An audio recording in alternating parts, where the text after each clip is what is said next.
வணக்கம். உங்களோட வாழ்க்கையில உங்க கூடவே இருக்கிற, உங்களுக்கு ரொம்ப புடிச்சவங்க, உங்க மனசுக்கு நெருக்கமானவங்க, காரணமே இல்லாம உங்கள விட்டு விலகி போறாங்க. உங்கள அவாய்ட் பண்ற மாதிரி பேசுறாங்க.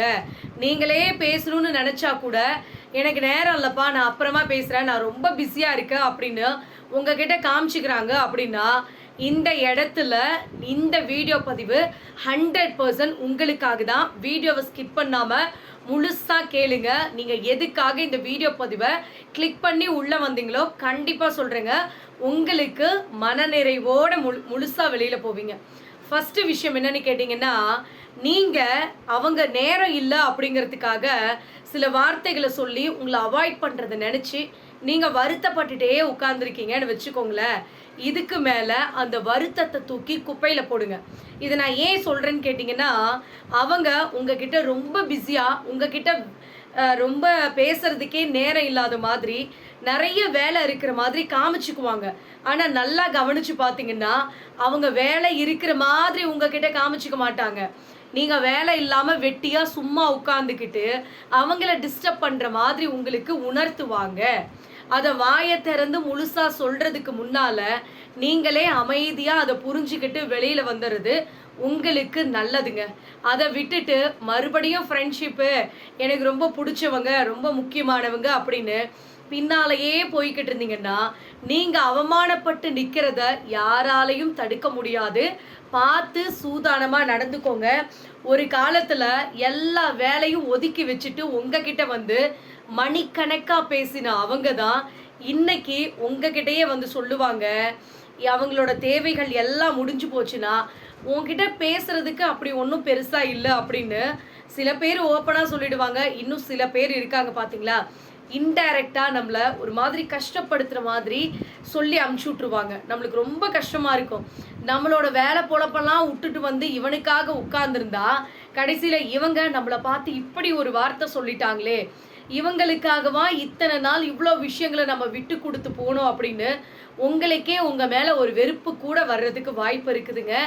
அதனால தான் நான் சொல்றேன், ஆரம்பத்திலேயே ஒருத்தவங்க உங்கள அவாய்ட் பண்ற மாதிரி தெரியுது அப்படின்னா, அவங்கள விட்டுட்டு அழகா நீங்க எஸ்கேப் ஆகி வந்துறது தான் உங்களுக்கு நல்லது. எஸ்கேப் ஆகி வர்றது அப்படின்னா, அவங்கள விட்டுட்டு எங்கேயாவது போயிடுங்க அப்படின்லாம் நான் சொல்ல கிடையாதுங்க. தேவையில்லாம அவங்கள போய் நச்சரிக்காதீங்க.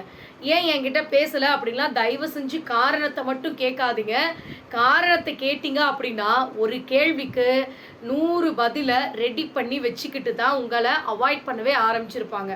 அப்படிப்பட்ட மனுஷங்க கிட்ட தேவையில்லாத பேசுறத குறைச்சுக்கிட்டீங்கனாவே, உங்களோட மதிப்பு தன்னால உயரும் அப்படிங்கிறத மறந்து போயிடாதீங்க. தேவை இருக்கிற வரைக்கும் தாங்க நாம தேடப்படுவோம். தேவைகள் முடிஞ்சு போச்சுன்னு வச்சுக்கோங்களேன், தெருவுல தூக்கி வீசப்படுவோம் அப்படிங்கிறத மறந்து போயிடாதீங்க. ஒருத்தர் உங்ககிட்ட எந்த ஒரு எதிர்பார்ப்பும் இல்லாம உங்க மேல அன்பு காட்டுறாங்க அப்படின்னா, தயவு செஞ்சு சொல்றேங்க, அப்படிப்பட்ட அன்ப மிஸ் பண்ணிடாதீங்க. இன்னும் சில பேர் இருப்பாங்க. உங்கள எந்த தொந்தரவுமே பண்ண மாட்டாங்க. நச்சரிக்கவே மாட்டாங்க. உங்கள ரொம்ப டார்ச்சர் பண்ணவே மாட்டாங்க. எந்த எதிர்பார்ப்புமே இல்லாம உங்ககிட்ட சில பேர் காட்டுறாங்க பார்த்தீங்களா அன்பு. அதுதாங்க உண்மையான அன்பு. ஸோ தயவு செஞ்சு புரிஞ்சுக்கோங்க. உங்கள தொந்தரவு பண்ணாம அமைதியா இருக்கிறது கூட அன்பினுடைய வெளிப்பாடு தான் அப்படிங்கிறத புரிஞ்சுக்கோங்க. அத விட்டுட்டு நம்ம மேல யாரு உண்மையான பாசம் வச்சிருக்காங்க அப்படிங்கிறத புரிஞ்சுக்கிட்டு நடந்துக்கோங்க. சில பேர் உண்மையான பாசத்த மிஸ் பண்ணிடுவாங்க. பொய்யான பாசத்துக்கிட்ட கெஞ்சி கூத்தாடிக்கிட்டு உட்கார்ந்துருப்பாங்க. ஸோ தயவு செஞ்சு இந்த 2க்குமே இருக்கிற அந்த வித்தியாசத்த புரிஞ்சுக்கிட்டு பழக ஆரம்பிங்க. நெறைய பேர் இருக்காங்க. பேசி பேசியே பிரச்சனைய வளர்க்குற மனுஷங்க இருக்காங்க. ஸோ அந்த மாதிரி மனுஷங்க கிட்ட இருந்து கொஞ்சம் விலகி இருக்கிறது தான் உங்களுக்கு நல்லதுங்க. சில பேர் பேசாம அமைதியா உங்க மேல உண்மையான அன்ப வச்சிருப்பாங்க.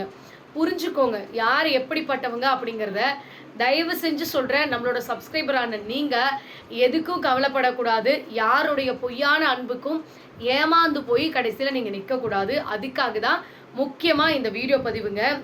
உண்மையான அன்பு அப்படின்னா, அதுல கோபம் இருக்கும், வருத்தம் இருக்கும், மன உளைச்சல் இருக்கும், மனசு முறியிற அளவுக்கு மனசு அவ்வளோ கஷ்டமா இருக்கும். இதெல்லாம் உண்மையான அன்பு.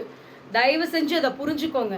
சில பேர் இருக்காங்க, ஒண்ணுமே சண்டையே வராதுங்க. சண்டையே இல்லாத ரொம்ப கேஷுவலா எதார்த்தமா இருப்பாங்க. இருக்கிற மாதிரி நடிப்பாங்க. ஸோ அதெல்லாம் நீங்கள் புரிஞ்சுக்கணுங்க. உண்மையான அன்புனா கோவப்பட்டு திட்டணும், சண்டை போடணும், மறுபடியும் ஒன்று சேர்ந்துக்கணும். இதுக்கு பேர் தான் உண்மையான அன்பு. உண்மையான அன்பு இருக்கிற இடத்துல சண்டைகள் வரத்தான் செய்யும். ஆனால் சண்டை பிடிச்சிட்டு மறுபடியும் சமாதானம் ஆயிடுங்க. மறுபடியும் அந்த பிரிவை நீடிக்க விட்டுட்டீங்க அப்படின்னா அது கடைசியில் நீங்கள் சேர முடியாத அளவுக்கு பெரிய விரிசலை கொண்டு வந்து விட்டுரும். அதனால நல்லா யோசிச்சுக்கோங்க. உண்மையான அன்பு இருக்கிற இடத்துல சண்டைகள் வர செய்யும். அந்த சண்டையை சமாதானப்படுத்திக்கோங்க. நீங்களா தேவையில்லாமல் அதை பேசி பேசி பிரச்சனையில் கொண்டு போய் முடிச்சுக்காதீங்க. பேச வேண்டிய இடத்துல தயவு செஞ்சு பேசிடுங்க. பேசாமல் மனசுக்குள்ளேயே சில வார்த்தைகளை முழுங்கிடாதீங்க. இங்கே நிறைய பேர் என்ன பண்ணுறாங்கன்னா, வெளியில் விடுற வார்த்தைகளை விட மனசுக்குள்ள அவ்வளோ ஆதங்கமான வார்த்தைகளை எல்லாம் அப்படியே புதைச்சி வச்சுருப்பாங்க. ஃப்யூச்சரில் என்ன ஆகும்னா, அந்த வார்த்தையை மனசுக்குள்ளேயே வச்சு வச்சு என்னைக்காவது ஒரு நாள் சான்ஸ் கிடைக்கும் போது இதை நம்ம வெளியில் சொல்லிடணும் அப்படின்னு மனசுக்குள்ளேயே ஒரு பூகம்பம் மாதிரி இருக்குங்க. அது வெடிக்கும் பார்த்தீங்களா? என்னைக்காவது ஒரு நாள் ரொம்ப நாள் கழித்து வெடிக்கும் போது அது எதிராளி யார் நிற்கிறாங்களோ அவங்களோட மனசை ரொம்ப காயப்படுத்திடும். அதனால தான் சொல்கிறேன், பேச வேண்டிய இடத்துல பேச வேண்டிய நேரத்தில் அதை பேசிடுங்க. அப்படி இல்லைன்னா கஷ்டம் நமக்கு தான். ஞாபகம் வச்சுக்கோங்க. என்றைக்குமே இந்த பிரச்சனை வந்துருச்சு அப்படின்னா இந்த பிரச்சனையோடு நம்மளோட வாழ்க்கை முடிஞ்சு போச்சுன்னெலாம் நினைக்காதீங்க. பிரச்சனை வருது, ஒரு இடத்துல பிரச்சனை முத்துது அப்படின்னா அந்த பிரச்சனை முடிவுக்கு வரப்போகுதுன்னு அர்த்தம். ஸோ தயவு செஞ்சு ஞாபகம் வச்சுக்கோங்க, எந்த பிரச்சனையுமே தொடரும் அப்படின்லாம் நினைக்காதீங்க. எல்லாத்துக்குமே முடிவு இருக்குங்க. ஸோ பிரச்சனை முடிவு அப்படிங்கிறது உங்களோட வாழ்க்கையில் சிறப்பான சந்தோஷமான வாழ்க்கையினுடைய ஆரம்பம் அப்படிங்கிறத ஞாபகம் வச்சுக்கோங்க. இதுதான் வாழ்க்கை, இவ்வளோதான்ப்பா, கஷ்டமே கடவுள் கொடுத்துட்ருக்காரு, அவ்வளோதான் லைஃப்பில் எல்லாமே முடிஞ்சு போச்சு அப்படின்னு மட்டும் என்றைக்குமே நினைக்காதீங்க. எதுவுமே முடியலைங்க. எல்லாமே ஜஸ்ட் உங்களுக்கு ஒரு மாயை தான், ஒரு காணல் நீர் மாதிரி. உங்களுக்கு வரக்கூடிய பிரச்சனை கூட அப்படி தான்.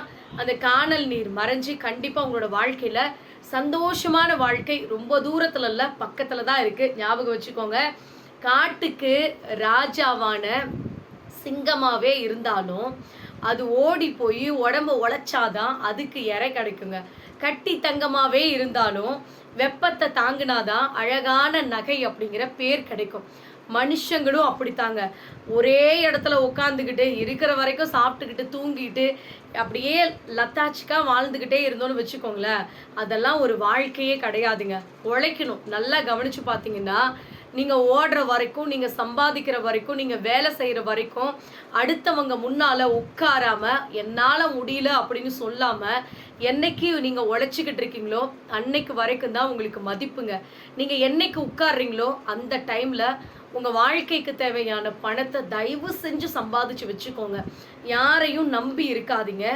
யாராக இருந்தாலும் சரிங்க, நம்ம பெத்த பிள்ளைங்க, நம்மளோட பேர பிள்ளைங்க எல்லாரும் நம்மளை பார்த்துக்குவாங்க அப்படின்லாம் என்றைக்குமே நினைக்காதீங்க. காலங்கள் மாறும், காட்சிகள் மாறும். ஒருவேளை அவங்க நம்மளை பார்த்துக்கலாம். ஸோ நான் நெகட்டிவாக சொல்கிறேன்னு நினைக்காதீங்க.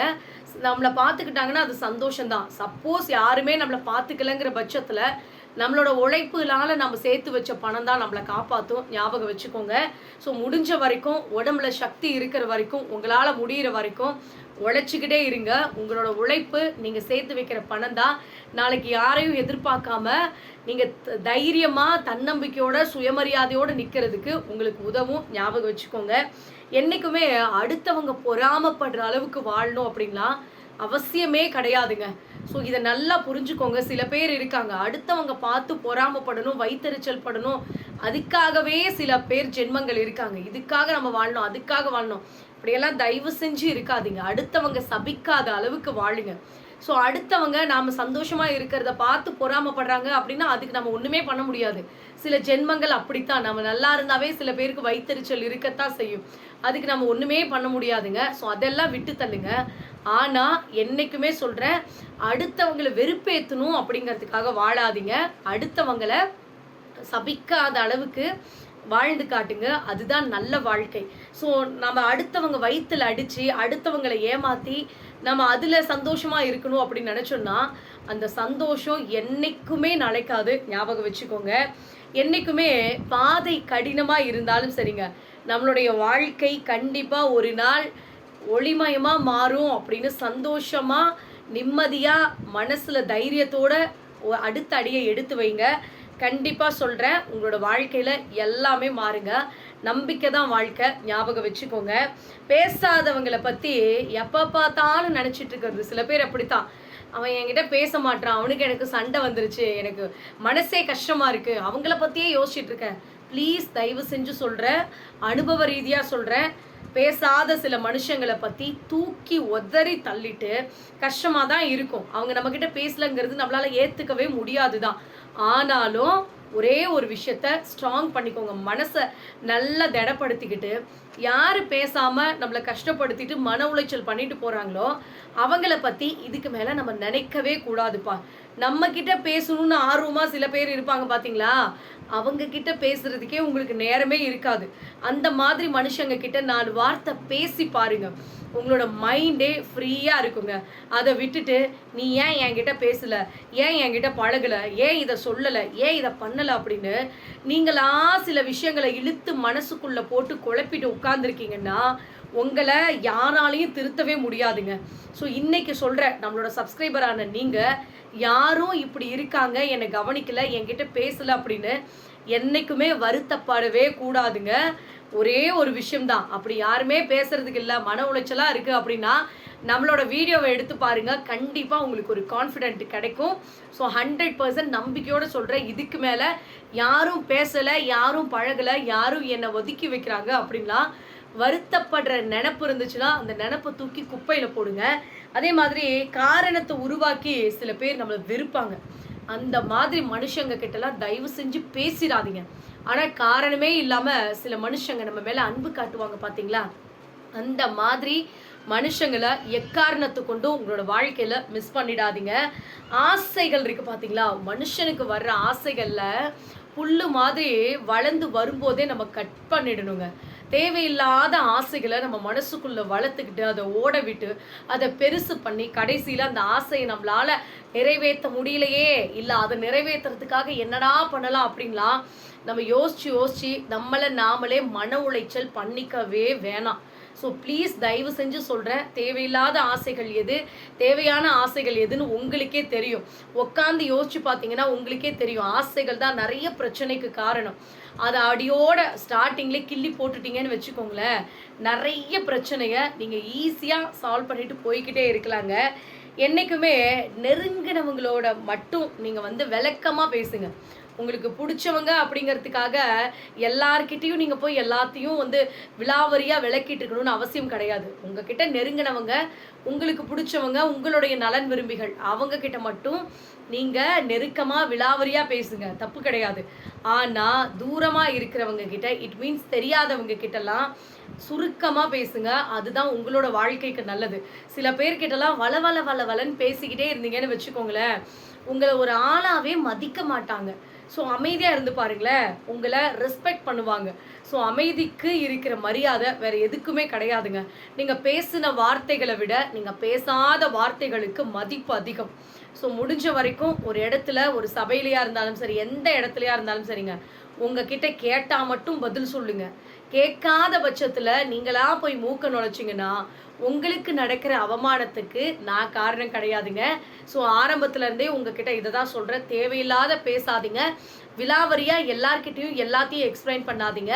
அது கடைசியில் உங்களுக்கு தான் பிரச்சனையில் முடியும் அப்படிங்கிறத ஞாபகம் வச்சுக்கோங்க. ஸோ கண்டிப்பாக இந்த வீடியோ பதிவு எல்லாமே உங்களோட வாழ்க்கைக்கு ஏதாவது ஒரு விதத்தில் ஏதாவது ஒரு பாயிண்ட்டு கண்டிப்பாக உங்களுக்கு நீங்கள் ரியலைஸ் பண்ணி பார்த்துருப்பீங்க. நான் சொல்கிற பாயிண்ட் நம்மளோட லைஃப்பில் இந்த மாதிரி நடந்துச்சுல்ல அப்படின்னு கண்டிப்பாக நீங்கள் நினச்சிருப்பீங்க. அப்படி ஏதாவது ஒரு இடத்துல உங்களுக்கு ஏதாவது ஒரு விஷயங்கள் சிங்க் ஆனிச்சு அப்படின்னா மறக்காமல் நீங்கள் கமெண்ட் பண்ணுங்கள். நீங்கள் மறக்காமல் மெம்பர்ஷிப்பில் ஜாயின் பண்ணணும் அப்படின்னு விருப்பம் இருக்கிறவங்க மறக்காமல் ஜாயின் பண்ணிக்கோங்க. நெக்ஸ்ட்டு நிறைய பேர் நம்மளோட மெம்பர்ஷிப்பில் ஜாயின் பண்ணுறாங்க அப்படின்னா யாரெல்லாம் மெம்பர்ஷிப்பில் இருக்கீங்களோ அவங்களுக்காக, அவங்க எந்த மாதிரியான வீடியோஸ் கேட்குறாங்களோ அவங்களுக்காக வீடியோ போடுறதுக்காக நான் இப்போ ரெடி பண்ணிகிட்ருக்கேன். ஸோ வில்லிங் இருக்கவங்க மறக்காமல் நீங்கள் மெம்பர்ஷிப்பில் ஜாயின் பண்ணிக்கோங்க. நன்றி, வணக்கம்.